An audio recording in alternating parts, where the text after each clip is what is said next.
नमस्कार। New India news YouTube channel में आपका स्वागत है। आज हम आपको एक खबर के बारे में बताने जा रहे हैं और यह खबर आपको इस वक्त भले ही छोटी लगे और खबर को सुनने के बाद आप थोड़ी देर के बाद भूल भी जाएं, लेकिन अगर इस खबर को आपने गौर से सुना तो आप चौंक जाएंगे और आपको कल के भारत की तस्वीर साफ नज़र आने लगेगी कि कल का भारत कैसा होगा।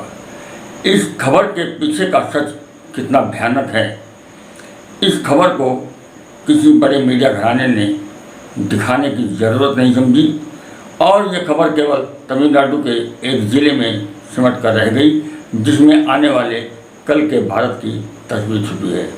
हम आपको यह बता दें कि मेरे संपर्क में जो लोग हैं और वे सब जानते हैं कि मैं पूरी तरह सेकुलर हूँ। मेरे दोस्तों में अधिक संख्या मुसलमानों की आती है और मैं हमेशा उनकी पैरोकारी भी करता रहा हूँ, लेकिन इस खबर को जानने के बाद मेरे पैरों के नीचे की ज़मीन खिसक गई। अब मैं उस खबर को आपको बताना चाहता हूँ कि आप इस खबर को गौर से सुनेंगे तो आपको आने वाले कल की तस्वीर, कल का भारत क्या होगा, साफ होता चला जाएगा। चलो बात करते हैं अब खबर की। तमिलनाडु में एक ज़िला है पेरम्बलूर, जिसमें एक गांव है कलातुर्ना। कलातुर्ना में हिंदू और मुसलमान दोनों रहते आए हैं, सदियों से रहते आए हैं। आज वहाँ मुसलमानों की जनसंख्या कुछ अधिक हो गई है और गौर से सुनिए कि गांव में 3 मंदिर हैं तो उनकी अपनी मान्यताएं और परंपराएं भी होंगी। हिंदू परंपराओं के अनुसार वहाँ पर सदियों से 3 दिन का एक फेस्टिवल, एक त्यौहार मनाया जाता था जो 2011 तक लगातार मनाया जाता रहा। इसके बाद वहाँ मुस्लिम समाज ने इन हिंदू त्योहारों पर ऐतराज़ करते हुए कहा कि हमारी जनसंख्या हिंदुओं के मुकाबले ज़्यादा है, इसलिए हिंदू त्योहारों पर पाबंदी लगा दी जाए। क्योंकि हमारी नज़र में मूर्ति पूजा व इस त्यौहार को मनाना पाप समझा जाता है, इस आधार पर सार्वजनिक तौर पर सड़कों पर त्यौहार मनाने पर पाबंदी लगा दी जाए। मामला निचली अदालत से लेकर हाई कोर्ट तक गया। इस पर 8 मई को हाई कोर्ट का फैसला आया, लेकिन किसी भी बड़े मीडिया घराने ने, किसी बड़े चैनल ने इस खबर को दिखाने की ज़रूरत नहीं समझी। यह खबर पेरम्बलूर के अखबारों में ही सिमट कर रह गई। दरअसल ये बहुत बड़ा घटनाक्रम है और देश के लिए बहुत महत्वपूर्ण है और आने वाले समय का संकेत भी है।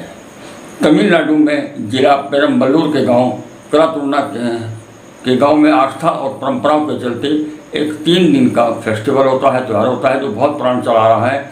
और 2012 में मुसलमानों ने गांव में बहुसंख्यक होते ही हिंदू त्यौहार पर को लेकर के ऐतराज़ जताया। ऐतराज़ भी ऐसा कि हिंदुओं को अपने त्यौहार को लेकर के अदालत की शरण में जाना पड़ा। वहाँ के रेवेन्यू अधिकारी ने मुकदमा सुनने के बाद कुछ प्रतिबंधों के साथ इस त्यौहार को मनाने की इजाज़त दी थी, लेकिन मुस्लिम जो पक्षकार थे वो इस बात पर अड़े रहे कि यहाँ इस त्यौहार पर पाबंदी होनी चाहिए। मुकदमा सफर करते हुए मद्रास हाई कोर्ट पहुँचा। मद्रास हाई कोर्ट की एकल बेंच ने राजस्व अधिकारी का फैसला बरकरार रखा और आदेश दिया कि ये प्रतिबंध लागू रहेंगे और इन प्रतिबंधों के साथ त्यौहार मनाना जारी रहेगा।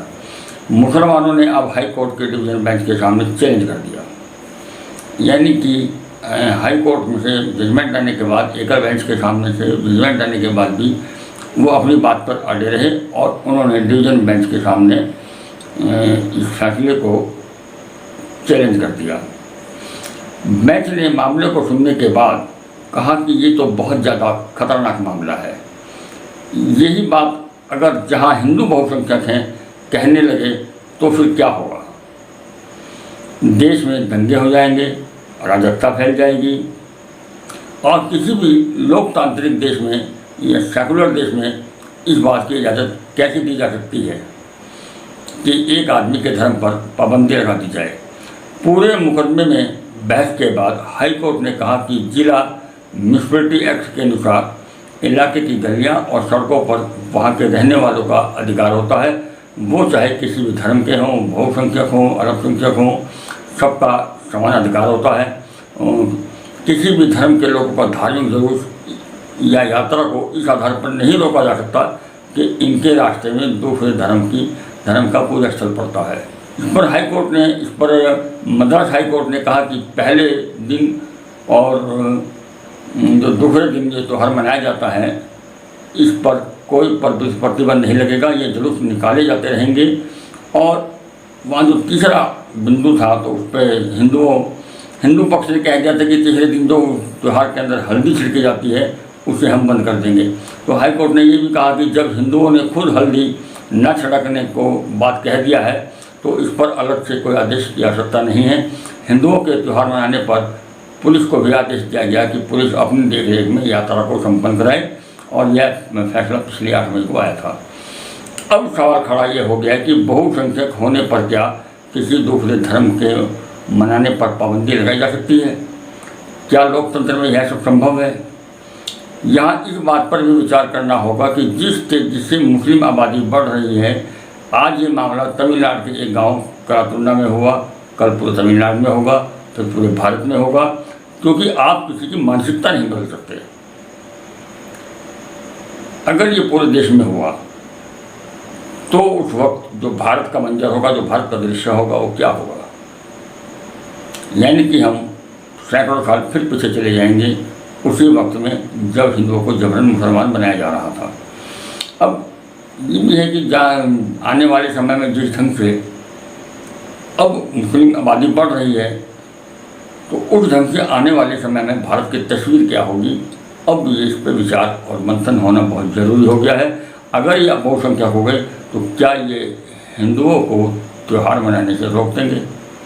ये अपने आप में बहुत बड़ा सवाल इस घटना ने ये बहुत बड़ा सवाल खड़ा कर दिया है। तो इस पर जो है चर्चा होनी चाहिए, विचार होना चाहिए, ऐसा मेरा मानना है। अगर आपने हमारे चैनल को सब्सक्राइब नहीं किया है तो सब्सक्राइब कीजिए, लाइक कीजिए, शेयर कीजिए और हाँ बेल आइकन को दबाना ना भूलें ताकि बाकी अपडेट्स आपको सबसे पहले मिलती रहें। नमस्कार।